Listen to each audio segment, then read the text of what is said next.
Anton Makarenko. Pedagogo ruso. Vilopol, 1888, Moscú, 1939, nacido en el seno de una familia muy humilde. Con enormes sacrificios de parte de su familia pudo estudiar pedagogía.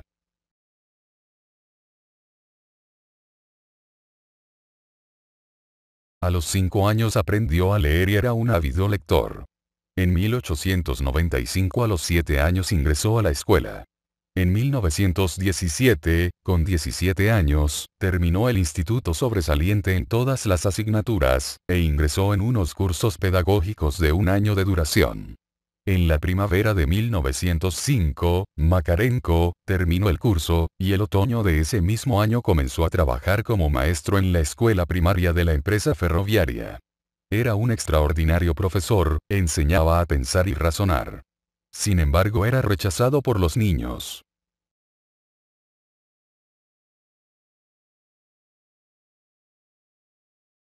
No comenzó a interesarse por la pedagogía hasta que, haciendo un balance de uno de los trimestres, decidió experimentar con los niños.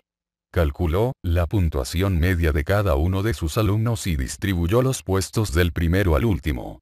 Colgó la hoja de notas, y cuando el chico que ocupaba la última posición, un buen estudiante, que había estado enfermo de tuberculosis, haciendo que esto influyera en sus notas. El chico se vio en el tablón y entró en un profundo estado de amargura. Esto conmocionó a Makarenko, y comprendió que, para educar no solo hacía falta tener grandes conocimientos y ser un buen profesor, sino también comprender las peculiaridades de la vida de cada estudiante, tener en cuenta rasgos personales para influir en ellos. Durante esta etapa de su vida da sus primeros pasos de la educación a la pedagogía.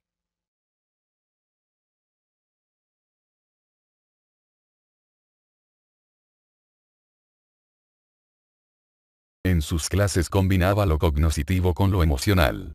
Sabía ocupar el tiempo libre de sus alumnos educándolos con actividades que no los exigían un gran esfuerzo intelectual. Hacía funciones teatrales y organizaba juegos diversos.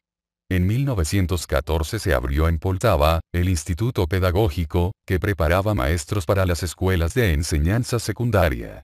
Makarenko envió a Poltava su solicitud y aprobando brillantemente los exámenes de ingreso, se matriculó como estudiante.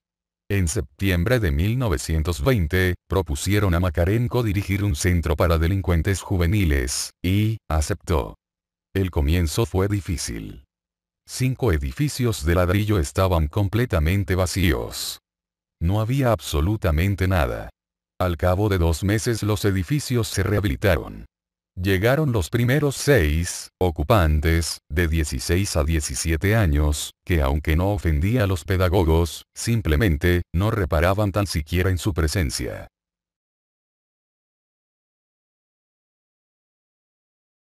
Uno de estos primeros chicos, no tardó en realizar un atraco en el cual asesinó a un hombre, y fue detenido en el propio centro.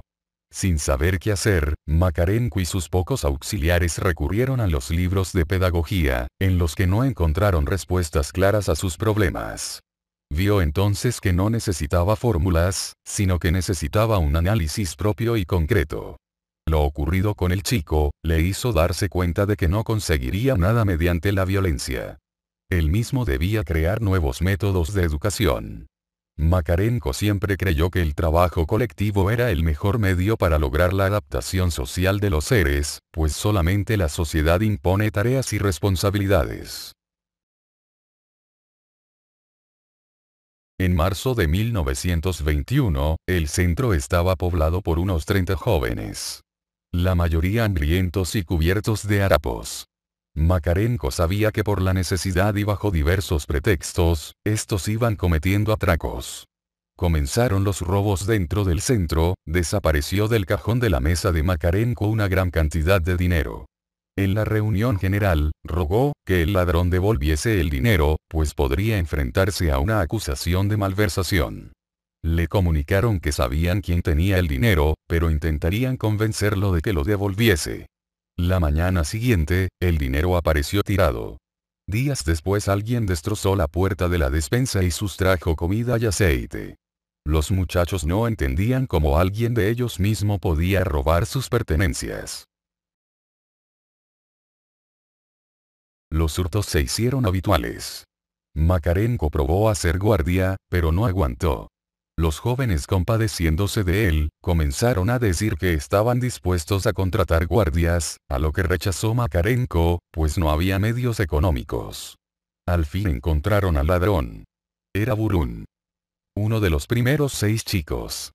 Cuando Burún dijo a sus compañeros que ellos no eran quienes para juzgarles, estos reaccionaron rechazándolo sociablemente. Había llegado por fin el método de la reeducación. La idea principal de Makarenko era lograr un cambio en la conducta de sus tutelados. Los chicos comenzaron a interesarse por la economía de la colonia, comenzando el trabajo en sus campos y huertas. La lectura desempeñó un papel decisivo en la transformación de la conciencia de los muchachos. Se leía con avidez y se organizaban lecturas colectivas, en particular sobre Gorki, muy admirado por Makarenko. A los muchachos les asombraba sus novelas autobiográficas, con las que se sentían fuertemente identificados. Su principio fundamental es que la educación es un proceso que se produce con esfuerzo y disciplina, y cuyo objetivo es el ejercicio de una socialización eficaz y productiva. Afirma que no hay adolescentes malos o extraviados, simplemente no han tenido un buen condicionamiento social.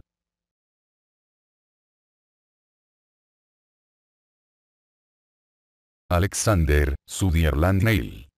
17 de octubre, 1883 a 23 de septiembre 1973. Vivió 90 años. Educador progresista escocés. Fundador de la Escuela No Directiva Summerhill. Conocido como entusiasta defensor de la educación en libertad. Hijo de un maestro de primaria.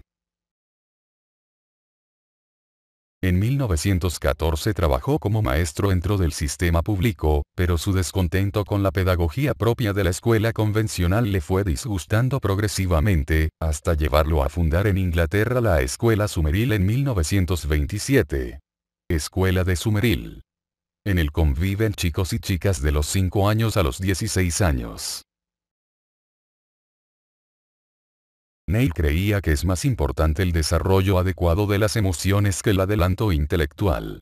Un niño emocionalmente sano puede sacar recursos fácilmente en el futuro para lo que quiera hacer, incluso ponerse a la altura, en conocimientos y recursos intelectuales, de los niños de la escuela convencional. Lo fundamental es el equilibrio emocional, factor clave para que los niños se hagan personas felices. Se oponía a toda forma de competitividad, a la represión sexual y la imposición de valores puritanos estrictos propios de la educación de primera mitad del siglo XX. Demostrar el sexo y la sexualidad era demostrar la vida, en una forma de deseo más o menos consciente de muerte. Lo que Neill entiende por libertad. El hecho de que los niños dispongan de un amplio margen de autonomía y libertad no implica que en la escuela reine el libertinaje. La verdadera libertad no supone un abuso de los derechos ajenos. Va asociada al respeto y la responsabilidad. El niño libre se autocontrola, sin que esto suponga reprensión de ningún tipo, para no forjar en él miedos, ni odios. En esto se basa el aprendizaje de la libertad.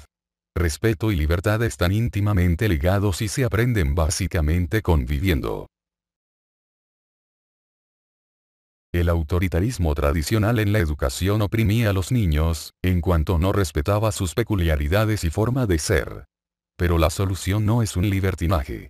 La pedagogía de Neill ha sido tan criticada como querida por muchos.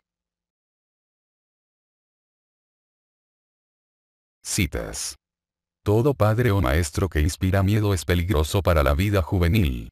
El padre es un especialista que nunca estudió su especialidad. El mejor camino para llegar al embarazo pasa por la prohibición del sexo. El mal maestro es aquel que ha olvidado su infancia y que por lo tanto está totalmente fuera de contacto con los niños.